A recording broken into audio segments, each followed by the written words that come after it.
It gives me both pleasure and national pride to address you here today in the Emirate Soul. And I would like to take this opportunity to express my country's appreciation of the considerable hard work, efforts made by the United Nations Economic Commission for Europe. The fact that non-European countries are here today alongside with the members of the UNECE in Emirates Hall is itself an illustration, to my understanding, of two things, or two main things, rather. In the one hand, the acknowledgement of the need for global action to achieve our common goals and targets. And that is very important to know, that we have almost, as Olga have said, that we have almost 50% of the non-European or non-members are with us here today in Emirates Hall. In the second hand, the United Arab Emirates' vision and the spirit as a partner in the fact of global challenges is really believed to be accurate. We have been committed, and we would remain committed to the climate change. There is no doubt that the Inland Committee, with its 70 years of efforts and experience, has brought us close to having a future in which transport is smarter, safer, and probably more sustainable. So is the United Arab Emirates, have already made substantial progress. Progress in having big decisions to take forward transformational projects. The United Arab Emirates already acceded to the Tier Convention. We are also in the process of acceding to the ADR and CMR. Only on last September, the United Arab Emirates, with a few countries, have signed the Birmingham Declaration. That declaration on zero-emission vehicles was signed in Birmingham, and the United Arab Emirates will continue to do its part to reduce the harmful impact of transportation activities. Ladies and gentlemen, we are gathered here today to discuss tools of economic cooperation, negotiate, adapt international legal framework instrumentations on inland transportation, and therefore allow me to share with you two major points that can be considered in today's discussion, and that we have actually pinpointed back in September in Birmingham. First of all, the fact that the number of electric vehicles worldwide rose to 2 million in 2016, equivalent to almost 0.2% of the total passengers vehicle. Some estimate indicates that between 9 and 20 million electric cars could be deployed by the 2020, and between 40 and 70 million by 2025.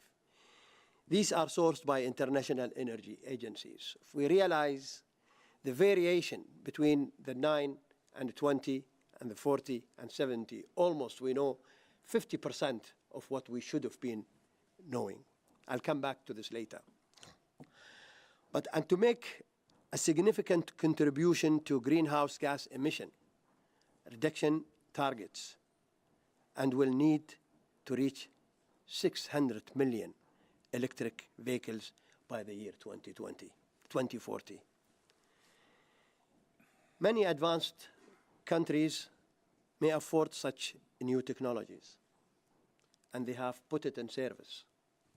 They have put also autonomous technology in service as well, and they provided the framework and the regulatory system for it, and for the electric powertrain as well. But unlike the richer economies, developing region do not have the resources necessary to invest in their infrastructure and fleets to enable them to take full advantage of these new technologies. To achieve a comprehensive and to bridge the gap in the variation, we would actually need a comprehensive global sustainability. More advanced countries should have initiatives to invite on board countries that are less advanced. And these countries are probably two-thirds the universe, two-thirds the world. This will require a collective global approach to enable such regions to do their parts and get their share of the promised benefits. We believe that the private sector has a crucial role to play in this respect. In our meeting today, we see that this is apparent. Almost half the audience are non-members, and that is a good step. And this is what we have actually requested back in Birmingham. As government, therefore, we have to ensure that the private sector is engaged and encouraged as well, motivated to become a partner.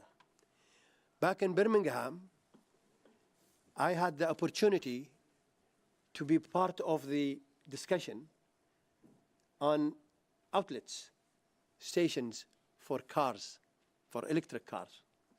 Each car has its own outlet. And imagine that five different variations and sources of stations need to be dealt with in building an infrastructure for these new guests of technologies. So it's very essential that the private sector should have a better coherence, and the governments should also have a regulatory system that enhance technologies and also have a good platform for the private sector to have a common ground of infrastructure.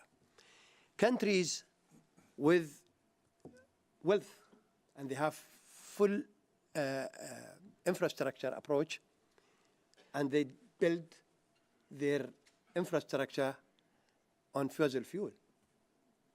Petroleum countries they have finished their infrastructure, and they would have some of it redundant if they go and invest also on the new technologies.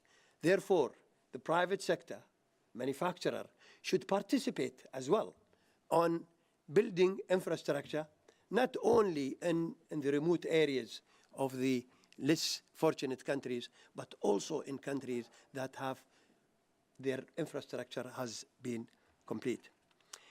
I wish to conclude by thanking the UNECE, just to be on time with you, Kim, UNECE Executive Secretary Olga Ligrova, for the generous invitation. Thank you, Olga. And I would like to extend my thanks to the committee, organizers, everybody that have participated on this seminar. And I would like to thank our embassy, for making my trip possible. Thank you very much. Thank you, Minister.